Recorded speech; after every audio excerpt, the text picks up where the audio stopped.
साथियों नमस्कार। स्वागत है आपका अपने YouTube चैनल एग्जाम मित्र पर। तो कल अपने क्वेश्चन नंबर 260 तक कर लिए थे। आज 261 से शुरू करने हैं।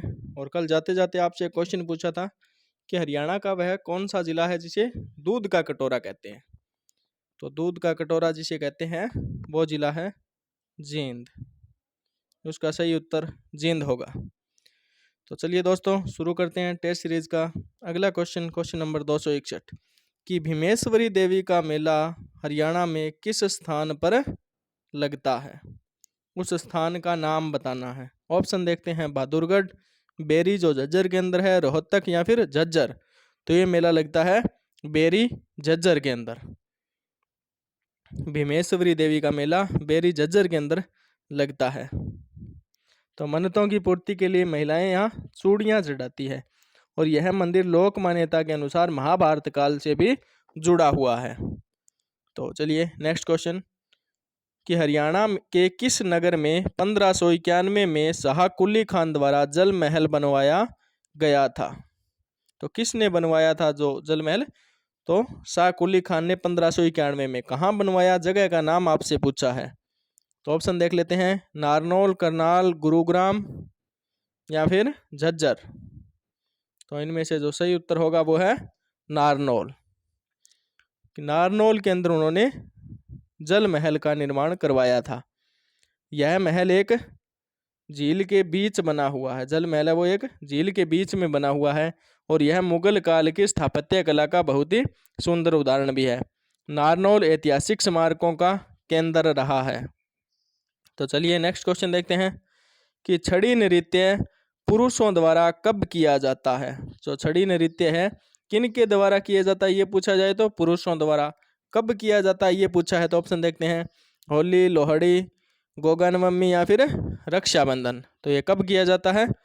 ये किया जाता है गोगा नवमी के अवसर पर छड़ी नृत्य किया जाता है जो कि पुरुषों द्वारा किया जाता है। गोगा नवमी पर गोगा वीर की पूजा होती है और पुरुष इस अवसर पर छड़ी नृत्य करते हैं। यह नृत्य वीरता और लोक संस्कृति का प्रतीक भी है जो हरियाणा, राजस्थान और पंजाब के ग्रामीण क्षेत्रों में ज़्यादातर किया जाता है।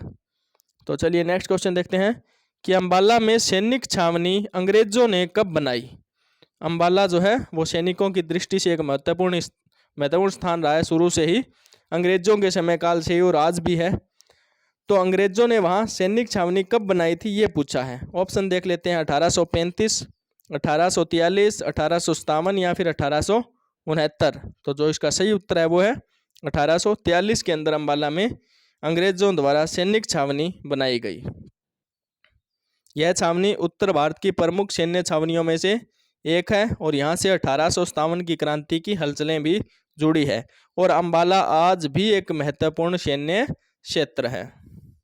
तो चलिए नेक्स्ट क्वेश्चन देखते हैं कि हरियाणा राज्य का सर्वोच्च खेल पुरस्कार कौन सा है। हरियाणा राज्य का जो खेलों की धरती भी है वहाँ का सर्वोच्च खेल पुरस्कार कौन सा है ये पूछा है। ऑप्शन देखते हैं अर्जुन पुरस्कार, राणा सांगा पुरस्कार, भीम पुरस्कार या फिर शक्ति पुरस्कार। तो कौन सा है? भीम पुरस्कार। भीम पुरस्कार है वो हरियाणा का सर्वोच्च खेल पुरस्कार है। तो इसके बारे में तथ्य देख लेते हैं कि यह खिलाड़ियों को उनकी उपलब्धियों के लिए दिया जाता है। इस पुरस्कार के अंतर्गत नगद राशि और प्रशस्ति पत्र भी खिलाड़ियों को मिलता है। तो हरियाणा में खेलों को बढ़ावा देने हेतु यह सम्मान दिया जाता है। तो चलिए नेक्स्ट क्वेश्चन कि भीम पुरस्कार के अंतर्गत कितनी राशि प्रदान की जाती है, कितनी राशि दी जाती है? क्या क्या दिया जाता है? एक तो नगद राशि और साथ में प्रशस्ति पत्र दिया जाता है।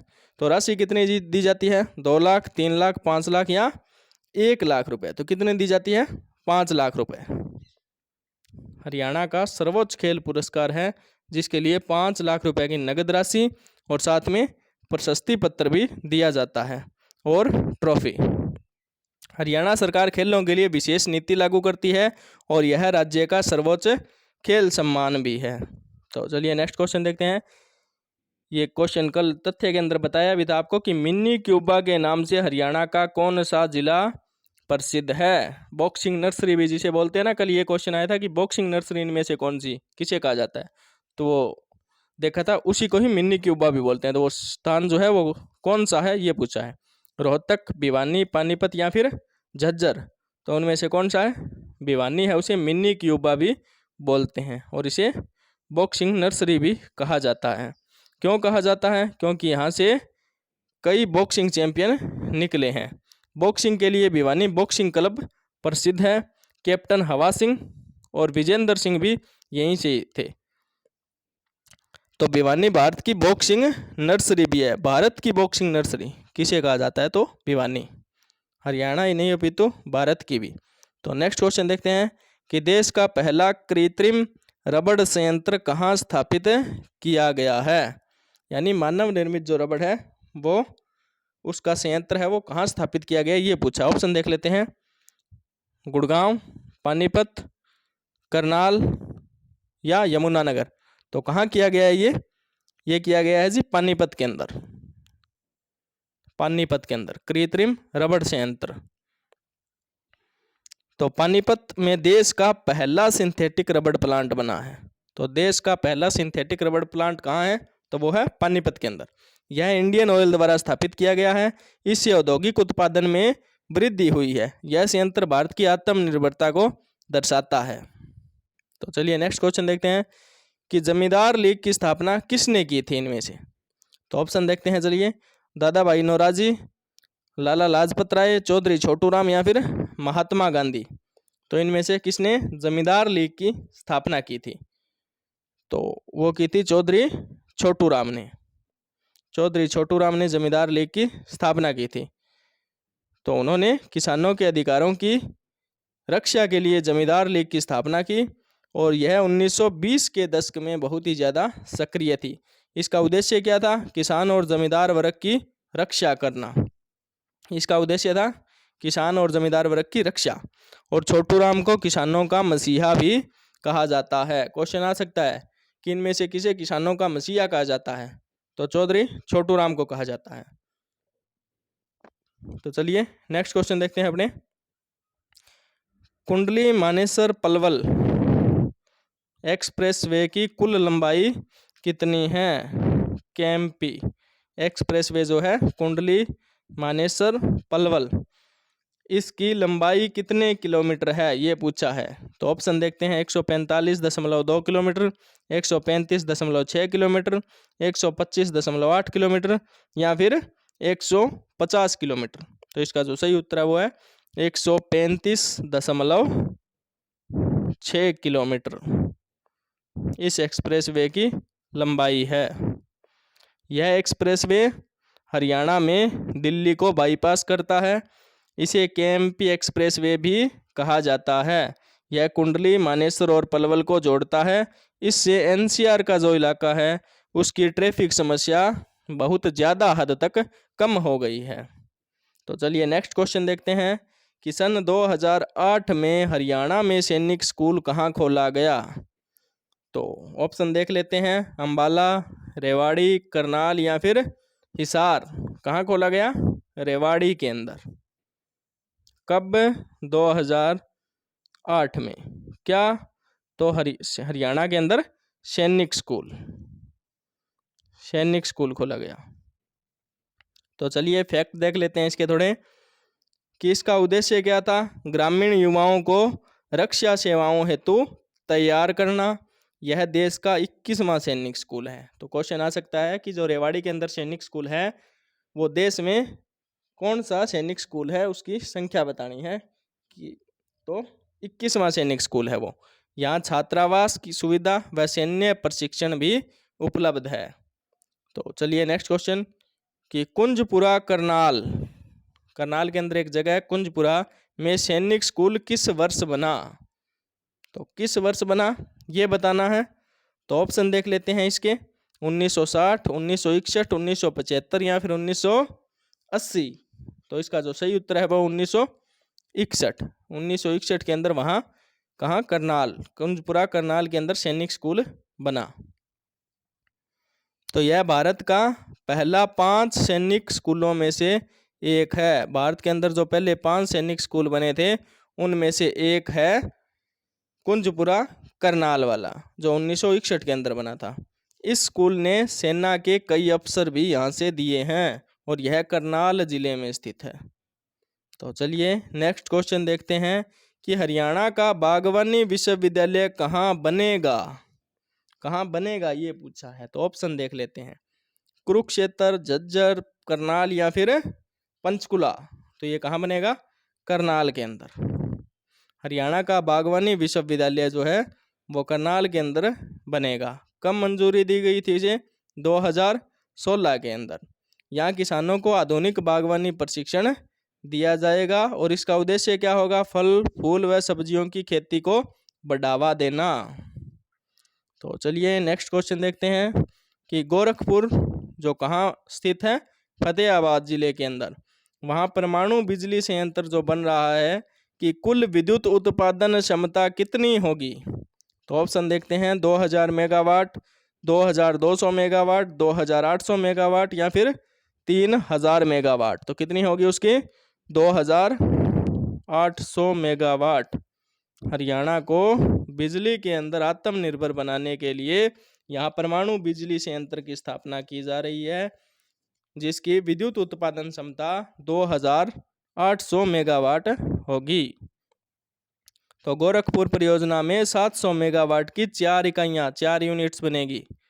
तो कितनी होगी कुल? 2800 मेगावाट। यह हरियाणा का पहला परमाणु बिजली घर होगा। तो हरियाणा का पहला परमाणु बिजली घर तो गोरखपुर फतेहाबाद। यह फतेहाबाद जिले के गोरखपुर गांव में बन रहा है। इससे हरियाणा और आसपास की बिजली आपूर्ति जो है वो उसकी ज़रूरतें पूरी होगी। तो चलिए नेक्स्ट क्वेश्चन देख लेते हैं कि हरियाणा में परमाणु विश्वविद्यालय कहाँ बनाया जाना प्रस्तावित है। तो ऑप्शन देख लेते हैं कि फतेहाबाद, झज्जर, यमुनानगर या फिर महेंद्रगढ़। तो कहाँ बनाया जाना प्रस्तावित है ये? क्वेश्चन नंबर 275, यानी ये है झज्जर के अंदर।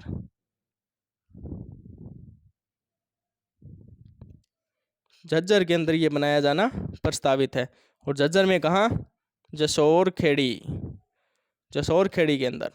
तो परमाणु शिक्षा और अनुसंधान को बढ़ावा देने के लिए झज्जर जिले के जसोर खेड़ी गांव में परमाणु विश्वविद्यालय की स्थापना प्रस्तावित है और इसका उद्देश्य है कि देश में ऊर्जा शिक्षा और रिसर्च को बढ़ावा देना।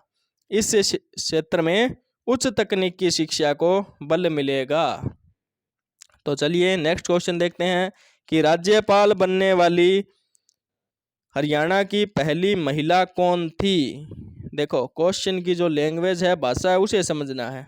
इसके अंदर ये नहीं पूछा कि हरियाणा की पहली राज्यपाल, महिला जो राज्यपाल है वो कौन बनी। इसमें पूछा है कि राज्यपाल बनने वाली हरियाणा की पहली महिला कौन थी, यानी हरियाणा की रहने वाली कौन थी वो। तो प्रभा राव तो जो थी वो हरियाणा की पहली कार्यवाहक राज्यपाल बनी थी। तो हरियाणा की रहने वाली जो पहली राज्यपाल बनी वो कौन सी थी? प्रभा राव, सरोजनी महिषी, चंद्रावती या फिर कुमुदबेन जोशी। तो ये बनी थी चंद्रावती। कौन बनी थी? चंद्रावती, जो हरियाणा की रहने वाली थी और पहली महिला थी जो राज्यपाल बनी थी। कहाँ की बनी थी? तो पंडुचेरी की बनी थी। कब? 1990 के अंदर। और रहने वाली कहाँ की थी? हरियाणा की। वह एक प्रसिद्ध स्वतंत्रता सेनानी और सामाजिक कार्यकर्ता थी। उन्होंने महिलाओं की शिक्षा और अधिकारों के लिए अनेक कार्य किए। तो नेक्स्ट क्वेश्चन देखते हैं कि हरियाणा के किस जिले में सर्वाधिक राजस्व प्राप्त होता है? सर्वाधिक राजस्व कर प्राप्त होता है, वो कौन सा जिला है हरियाणा का? तो महत्वपूर्ण प्रश्न है काफी परीक्षा की दृष्टि से भी। तो ऑप्शन देख लेते हैं। फरीदाबाद, करनाल, गुड़गांव या फिर हिसार। तो कौन सी जगह है वो? गुड़गांव, वर्तमान गुरुग्राम। जो सबसे अधिक राजस्व जो है वो सरकार को देता है। क्यों देता है, कैसे देता है? तो यहाँ आईटी, रियल एस्टेट, ऑटोमोबाइल और एमएनसीज का बड़ा हब है। डीएलएफ, साइबर सिटी और उद्योग विहार इसके बड़े कारोबारी क्षेत्र है। यह हरियाणा की आर्थिक राजधानी भी मानी जाती है। बहुत ही महत्वपूर्ण क्षेत्र है गुरुग्राम हरियाणा का। तो हरियाणा की आर्थिक राजधानी किसे मानी जाती है? गुरुग्राम को। तो यहाँ ये सारी चीज़ें जो मैंने बताई, IT, real estate, automobile, MNCs, DLF, cyber city, उद्योग विहार, ये सब यहाँ उपलब्ध हैं। इसके कारण ये हरियाणा का सबसे अधिक राजस्व देने वाला जिला है। तो नेक्स्ट क्वेश्चन देखते हैं कि भिवानी और सोनीपत जिले कब अस्तित्व में आए थे। एक साथ बने थे ना ये दोनों जिले, तो ये कब अस्तित्व में आए थे ये पूछा है। ऑप्शन देख लेते हैं अपने कि 1 नवंबर 1966, 15 अगस्त 1970, 22 दिसंबर 1972 या फिर 5 जून 1973। तो कब बने थे ये बने थे जी 22 दिसंबर 1972 को ये दोनों जिले जो हैं वो अस्तित्व के अंदर आए। तो हरियाणा गठन 1966 के बाद नए जिलों की स्थापना शुरू हुई। भिवानी और सोनीपत को रोहतक जिले से अलग कर, किससे अलग हुए थे? रोहतक से। 22 दिसंबर 1972 को स्वतंत्र जिलों का दर्जा मिला। इससे पहले भिवानी रोहतक जिले का हिस्सा था और व्यापारिक शिक्षा का केंद्र माना जाता था। तो चलिए नेक्स्ट क्वेश्चन देखते हैं। अच्छा, एक फैक्ट इसके अंदर और क्या है कि सोनीपत की ऐतिहासिक पहचान महाभारत काल से है। इसे स्वर्ण प्रस्थ भी कहा जाता था। तो महाभारत काल में सोनीपत को क्या कहा जाता था? स्वर्ण प्रस्थ। तो नेक्स्ट क्वेश्चन देखते हैं कि कुरुक्षेत्र जिला कब बना। तो देख लेते हैं ऑप्शन। 26 जनवरी 1970, 23 जनवरी 1973, 2 अक्टूबर 1972 या फिर 1 नवंबर 1975। तो ये कब बना था? 23 जनवरी 1973 को जो है वो कुरुक्षेत्र जिला बना था। तथ्य देख लेते हैं, इसे किससे अलग करके बनाया गया? तो करनाल जिले से अलग हुआ था ये।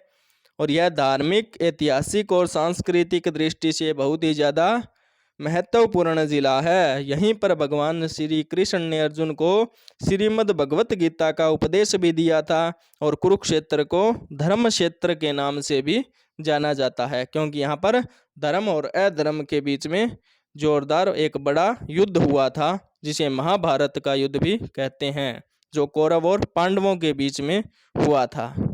तो नेक्स्ट क्वेश्चन देखते हैं कि हरियाणा में अमोनिया प्लांट कहाँ स्थित है। तो ऑप्शन देख लेते हैं अपने।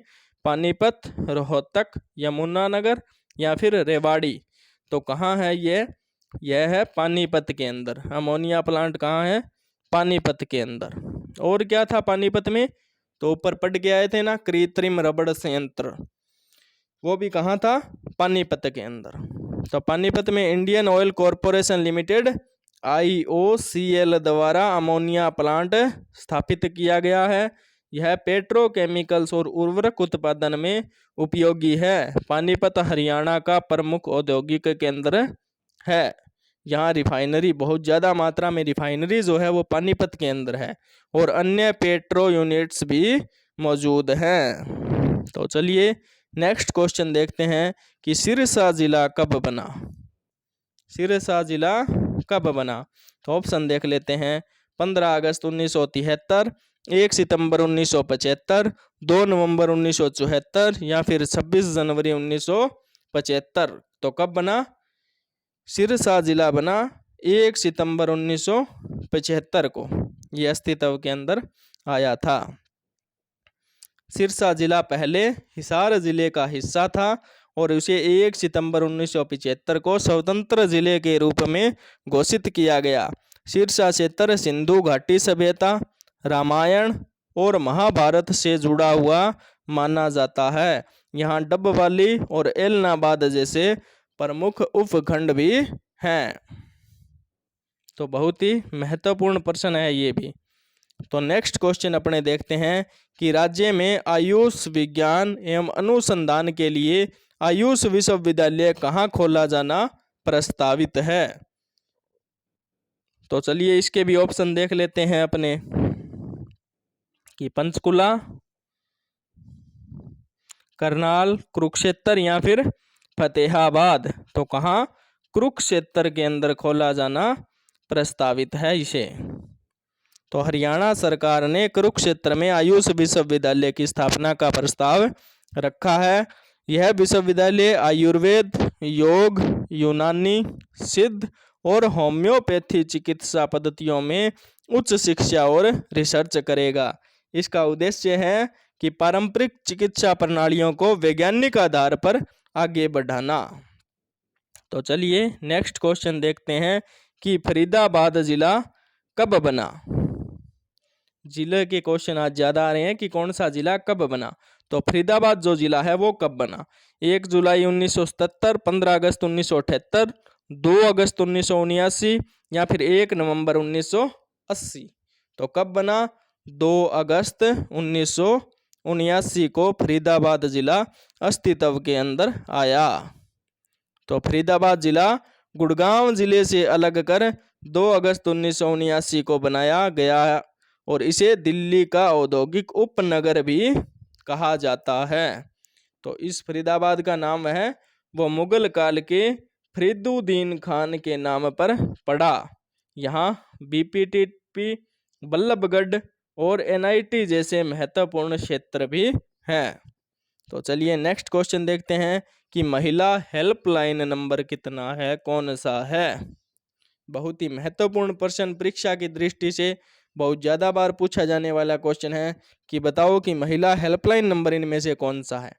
100, 112, 1091 या 181। तो वो है 1091 महिला हेल्पलाइन नंबर। तो यानी सी इसका सही उत्तर है।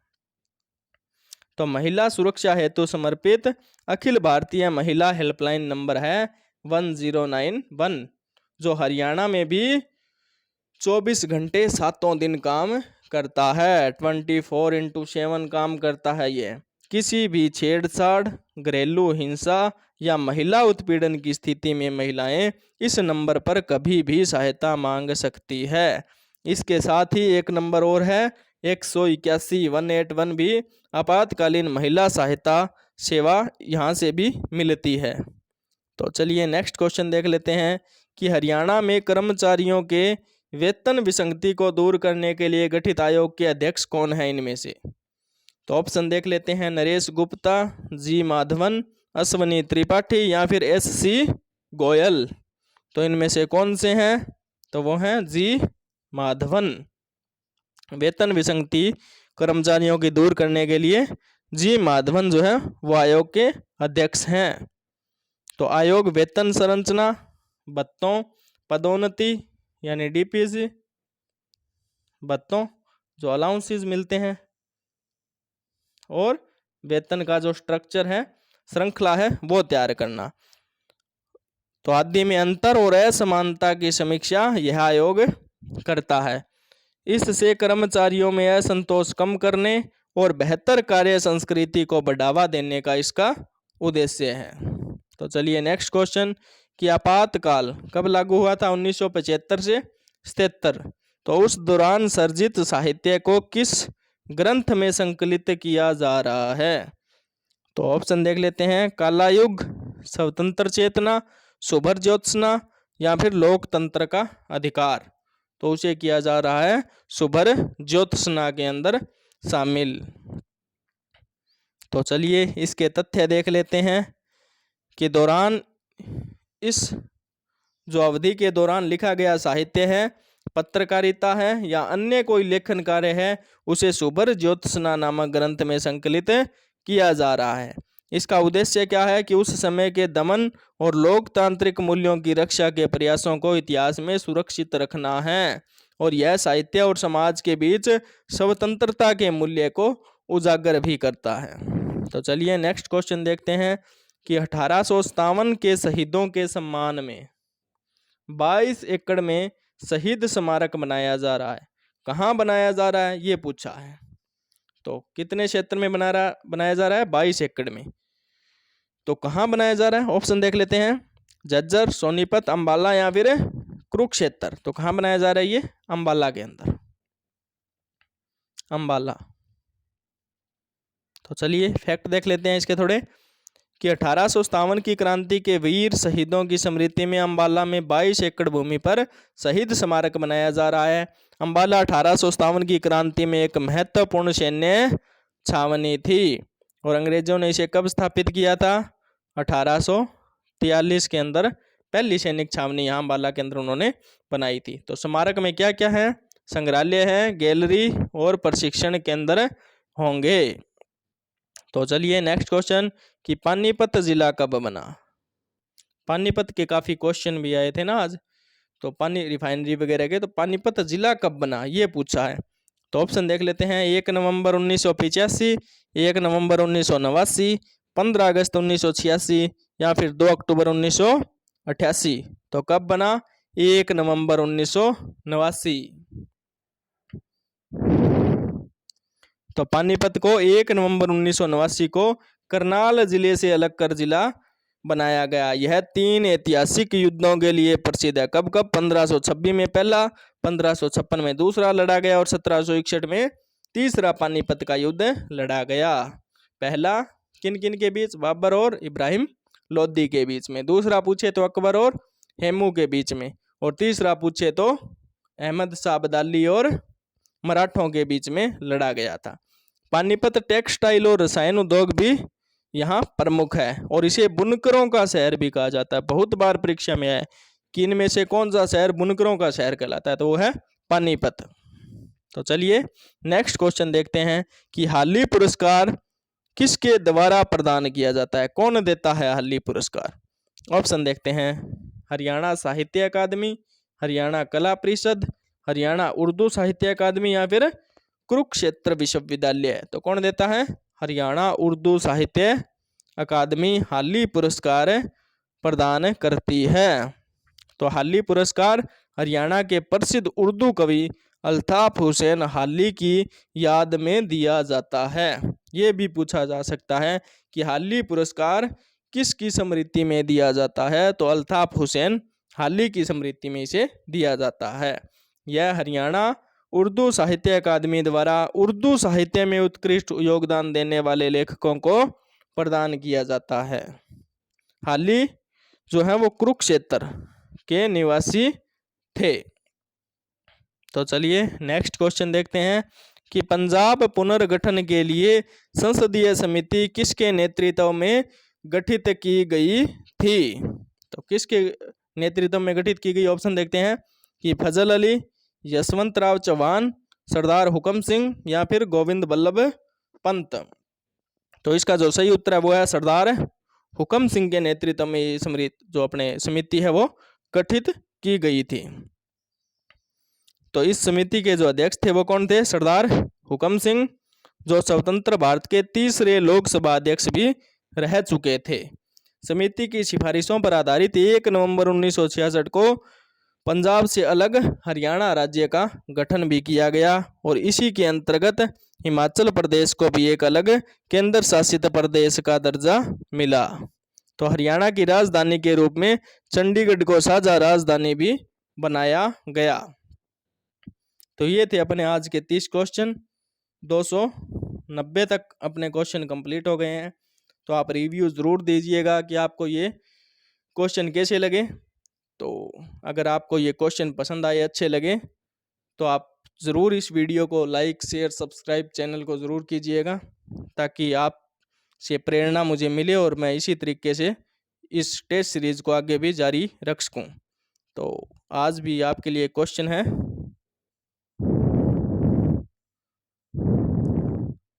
तो वो क्वेश्चन क्या है, वो है कि जब हरियाणा राज्य बना